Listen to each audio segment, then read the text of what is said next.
Hello and welcome back. This is video number 2, and we're going to talk about the human brain.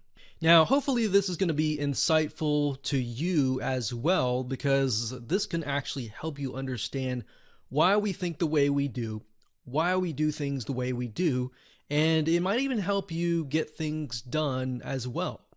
So you might be wondering, why in the world are we talking about the human brain in a course about how to increase your students' consumption rate?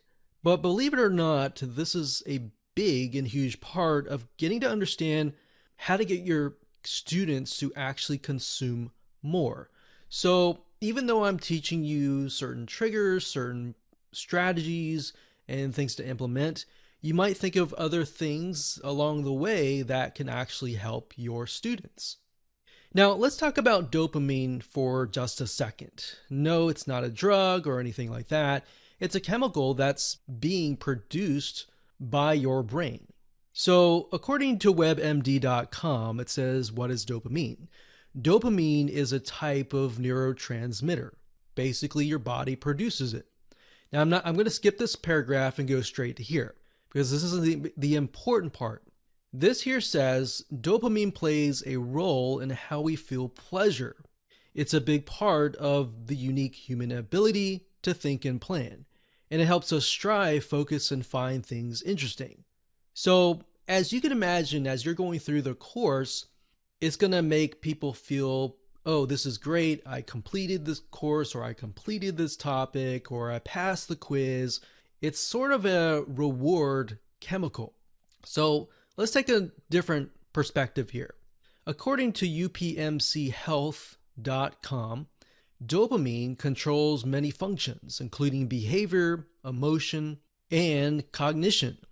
This chemical also communicates with the front of your brain, which is associated with pleasure and reward. So the last sentence is really what I'm trying to get at, and that's the most important part for this course, is that dopamine is produced and is associated with pleasure and reward.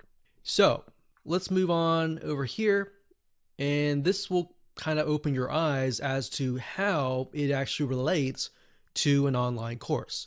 So obviously, if you can get people to finish, step 1, step 2, step 3, like this video course, if we can get you to go from video 1 to all the way to video 8 and complete it, guess what? You're going to feel excited. You're going to feel like you did something that you normally don't do, because the minority actually complete a course, but the majority does not complete the course. So you're going to feel great.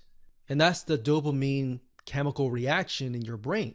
So in relation to your course, how can we create triggers, essentially? So that's where we're going to talk about different triggers in terms of strategies, like the progress trigger, the desire trigger, the human trigger, and a bunch of other triggers as well, and what that looks like practically in your business. So for example, growtheengineering.co.uk, one of the items here is talking about online learning and gamification.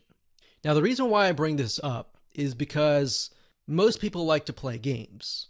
And the reason why is because those dopamine triggers they're just constantly triggering. So dopamine creates positive associations with learning. Dopamine, or the feel-good hormone, is released whenever we are rewarded for a specific action. Now, it says gamification focuses on giving learners instantaneous feedback, which might not otherwise be available. By giving virtual rewards for achieving learning goals, learners begin to associate the learning with positive emotions, prompting them to try to repeat it again and again. So in other words, if you can create a positive, exciting, interesting, and fun, perhaps, experience in the beginning, they're going to want to go through. Now, what does that look like? Well, that's what we're going to talk about in the next few videos. So with that said, we'll see you there.